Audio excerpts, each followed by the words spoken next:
What is your name and title, and who do you represent? Yeah, my name is Chris Bauman, and I work with SEIU, but we're part of Workers United Southern Region. We're part of SEIU, the Southern Region Director.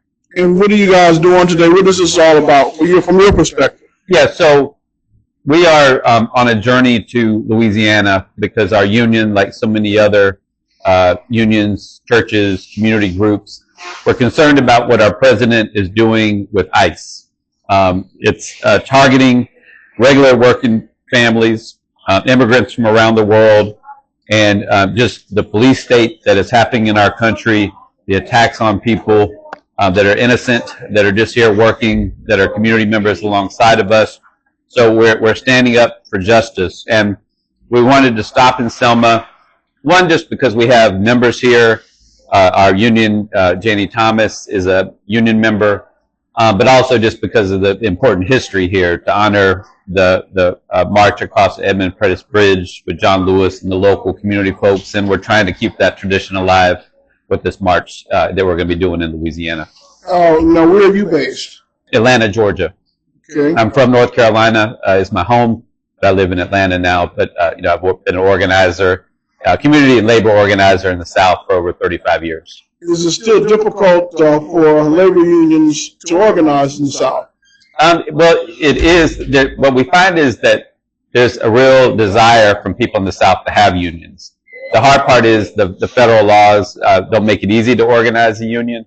But we've had a lot of success, and we have about 120 locals from Workers United Southern Region all across the United States, including 2 locals here in Selma, Alabama. So American Apparel and Crown Laundry. We're proud to have them both part of our union. And what are you hoping to accomplish after the journey is over? Well, we hope to bring light to the atrocities that are happening in these ICE detention centers.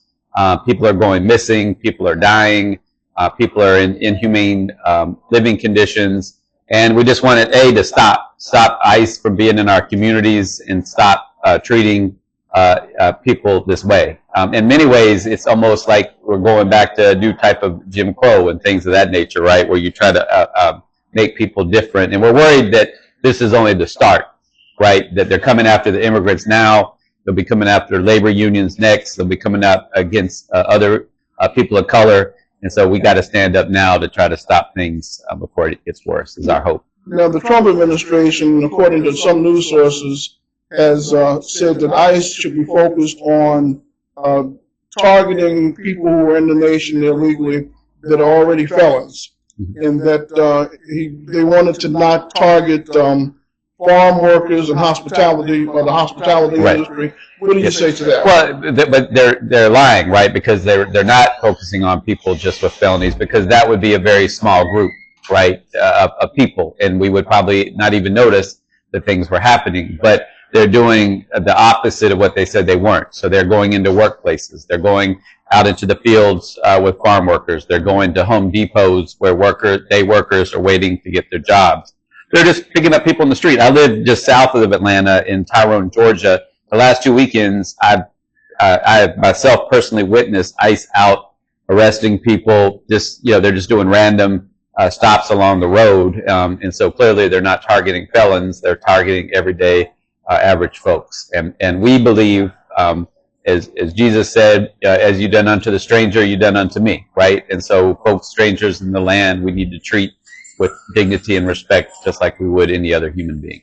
And finally, why do you think unions are important to the country? Well, yeah, unions are we're up against the billionaire class, the millionaire class. They control the power, and unions and churches are really the last institutions that people own, and that give people a chance to fight back to get better working conditions, better wages, and better benefits and things like that. Anything else you'd like to say to our audience? No, we just want to thank Selma for welcoming us in such a powerful way today, and we're honored to walk in the places that leaders in this community led our country, back in the 60s, but through today. And we're honored just to stand shoulder to shoulder with y'all, and thank you for your hospitality. Hopefully y'all are proud of continuing that legacy of what we're doing this weekend. Yeah. Okay. Thank you. Thank you.